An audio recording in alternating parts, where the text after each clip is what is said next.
Assalamualaikum warahmatullahi wabarakatuh. Selamat sore mahasiswa program studi Ilmu Komunikasi Universitas Islam Indonesia.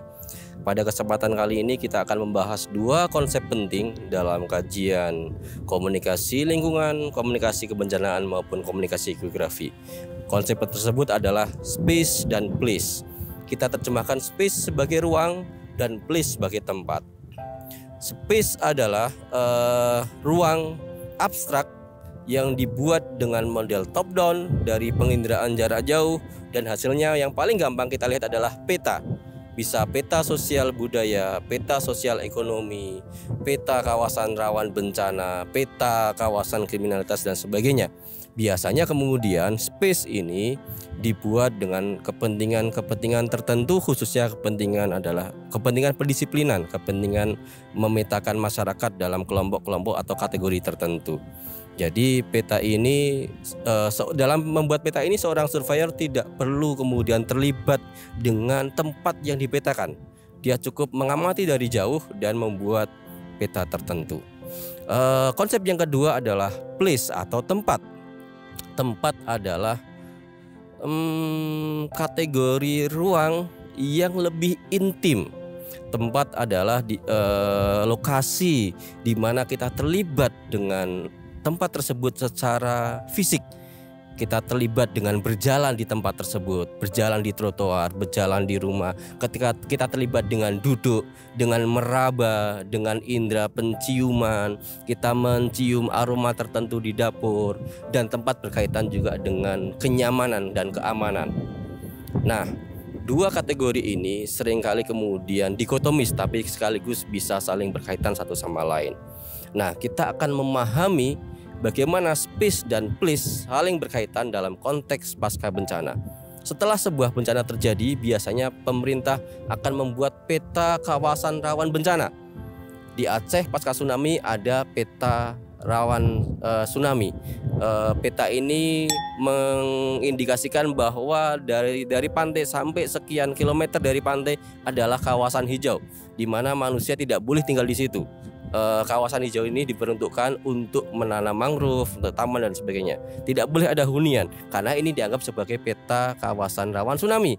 Kawasan hunian manusia, perkantoran dibuat setelah kawasan hijau ini.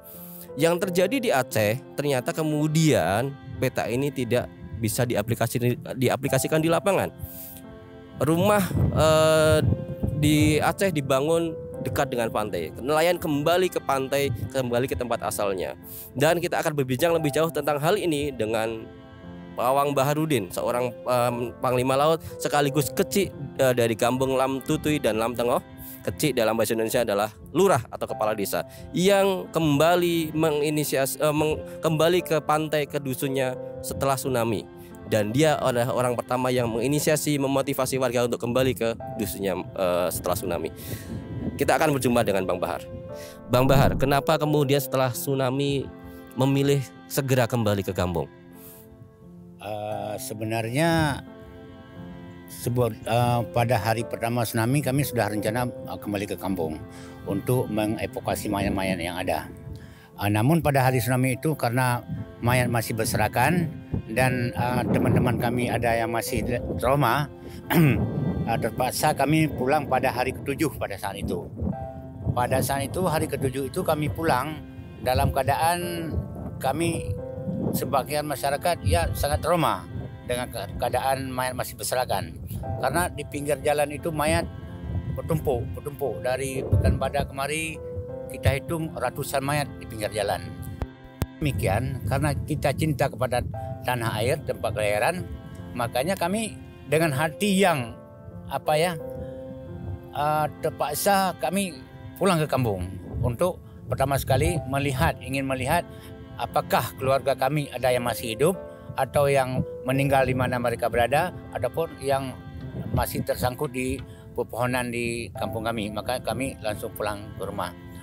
Kemudian selanjutnya pada hari keduanya kami pulang lagi dan seterusnya. Pada saat itu kami terus pulang ke kampung. Pada suatu ketika, pada suatu hari kami giat-giat bergotong royong, termasuk dengan camat pada saat itu Pak Busra, sama-sama pulang gotong royong membersihkan jalan. Setelah jalan bersih, ada tim dari Gubernur Aceh pada itu Pak Azwar Abu Bakar. Datang ke tempat kami membawa wartawan itu Pak Yarmen Dinamika pada saat itu. Dan pada saat itu kami semua masyarakat sedang evakuasi mayat. Dan sebagian masyarakat mengumpulkan kayu-kayu untuk membangun barak sebagai tempat tinggal. Itu saya suruh mereka sebahagian kumpul evakuasi mayat, sebagian kumpul kayu-kayu bekas yang ada di pinggir gunung bawa pulang ke musala supaya kita bangun barak untuk kita tempat tinggal pertama sekali adalah bangun musala. Tapi alhamdulillah pada saat itu satu hari langsung terkumpul kayu yang banyak. Pada saat itu banyak kali terkumpul kayu-kayu. Pada hari kedua kami bergotong royong datanglah mereka itu termasuk Pak Azwar Bakar dan Yarmen Dinamika. Mereka itu bertanya kepada kami, Pak Azwar bertanya, Pak Kecik, kok berani sekali pulang kampung? Ini mayat masih berserakan, nanti tsunami datang lagi. Saya bilang, Pak, apapun ceritanya, kami hidup ataupun mati kami di kampung kami sendiri. Karena menurut kami, itu bisul tak akan tumbuh di tempat yang sama. Mereka tercengang juga. Kenapa, Pak? Memang demikian, itu filsafat, Pak. Filsafat. Kalau bisul tak mungkin di tempat yang sama tumbuh lagi. Begitu juga tsunami nanti tak akan datang lagi tempat kami. Itu menurut adat pemikiran kami, tapi hakikat itu pada Allah Ta'ala. Maka pada saat itu kebesokan harinya keluarlah koran Islami. Bisul tak akan tumbuh di tempat yang sama. Jadi orang sudah baca-baca itu semua dan melihat keadaan kami sudah pulang. Jadi mereka pelan-pelan mereka datang pulang ke kampung. Kemudian kami hari demi hari terus bekerja dan kami tulis di teras rumah yang ada di pinggir jalan di Sepang itu. Kami tetap pulang ke kampung tempat kelahiran, apapun kejadiannya. Jadi semua orang yang datang membaca itu. Kalau tidak salah, selang 1 bulan. Datang lagi itu orang-orang dari Jakarta, dari kementerian kalau tidak salah, yang dibawa oleh Ibu Wardah Hafid pada saat itu. Diadakanlah pertemuan di Menasatuha.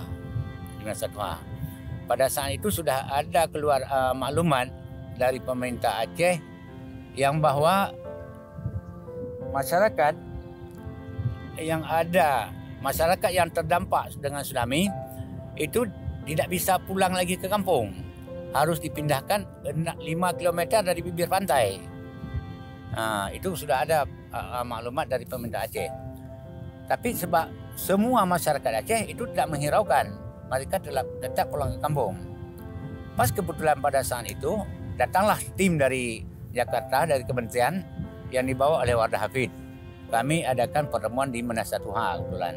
Semua kecil-kecil dari Kecamatan Pekan Badas semua, dari Ulele dikumpulkan di Menasatuha. Bincang, akhirnya mengatakan, bapak-bapak ini harus segera dipindahkan dari kampung asalnya, di sini kampung ini 5 km dari pantai. Jadi semua Pak Kecik itu tidak menjawab karena Pak Kecik yang baru yang waktu tsunami itu orang muda-muda semua.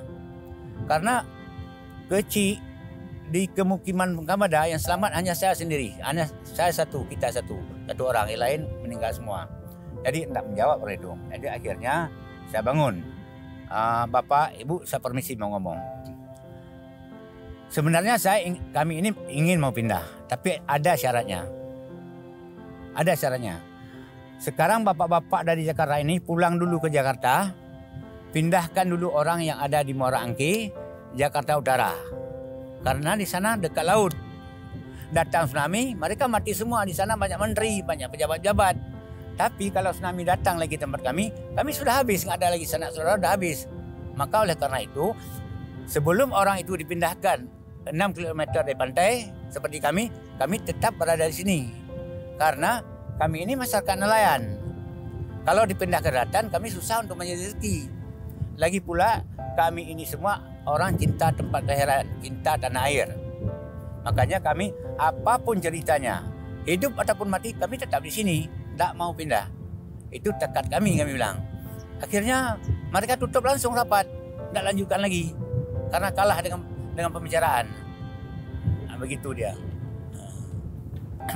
Oke, jadi akhirnya kemudian yang terjadi, rumah-rumah pasca tsunami, rumah-rumah yang dibangun oleh Badan Rekonstruksi dan Rehabilitasi, dikoordinasikan oleh Badan Rekonstruksi dan Rehabilitasi Aceh, dibangun di tempat asalnya, sebagian hampir semuanya. Jadi bahkan kemudian sekolah-sekolah juga dibangun di daerah-daerah yang awalnya adalah direncanakan sebagai kawasan hijau. Nah, saya ingin mendengar lebih jauh tentang hal ini, Bang Bahar. Apa sih sebenarnya arti kampung halaman buat Bang Bahar dan juga buat para nelayan? Kampung halaman inilah tempat kelahiran kami. Kalau bahasa Aceh itu tempat Ru Abe, tempat bertabur debu pertama, tempat kelahiran. Jadi kalau tempat kelahiran kita tinggalkan, berarti kita tidak cinta kepada tanah air. Sama juga kita hijrah ke negeri orang, berarti kita tidak cinta ke negeri kita sendiri. Kalau kata-kata hujan emas di negeri orang, hujan batu di negeri kita kan pilih hujan batu. Maka kami tetap pilih hujan batu. Tidak mau selangkah pun pindah ke tempat yang lain. Masing-masing tetap tinggal di tempat semula. Bangun rumah di tempat semula, tidak mau pindah ke tempat lain. Kenapa? Karena kami nelayan. Pertama sekali kami nelayan tiap hari ke laut. Pulang, cari ikan, jual, ada duit. Kalau kami pindah ke Janto, kami harus tunggu 6 bulan hasilnya. Maka oleh sebab itu kami sebagai nelayan tak akan pindah mata pencahayaan sebagai nelayan. Ada kaitannya dengan sumber penghidupan. Jadi sebagai nelayan, mereka, Bang Bahar dan teman-temannya para nelayan di Aceh merasa penting dan harus tinggal di dekat pantai, karena kemampuan mereka yang diperoleh dari masa kecil sampai dewasa adalah kemampuan yang berkaitan dengan laut. Kalau mereka dipindah ke daerah yang lebih tinggi jauh dari laut dan mereka kemudian harus bertani, butuh adaptasi yang cukup panjang, dan itu tidak semua orang siap, dan itu bisa jadi kemudian gagal dan bisa jadi malah menjadi bencana selanjutnya. Jadi ini berkaitan dengan keterkaitan erat antara manusia dengan alamnya, di mana dia bisa mengoptimalkan sumber daya alam yang ada, tidak hanya untuk kepentingan ekonomi, tapi kemudian juga untuk membangun identitas diri, bahwa nelayan ya hidupnya di pinggir laut, nelayan hidupnya di pantai. Dan itu kemudian ada konsekuensi. Katakanlah tsunami mungkin akan datang lagi, katakanlah itu rawan tsunami. Tapi pertanyaan secara umum adalah, jika Indonesia adalah negeri rawan bencana, di laut kemudian kita rawan tsunami, di gunung kemudian kita rawan erupsi, di perbukitan tinggi kita rawan longsor, di mana kita mau tinggal? Semuanya rawan. Kita semua vulnerable, kita semua rentan. Dan pada akhirnya kemudian kerentanan ini harus disadari bahwa setiap orang rentan. Nelayan rentan, orang yang tinggal di kaki gunung rentan. Tapi kemudian dengan memahami ini, kerentanan secara emik, kerentanan dari bawah, kita bisa lebih memahami bahwa nelayan juga rentan, dan orang dimanapun bisa rentan.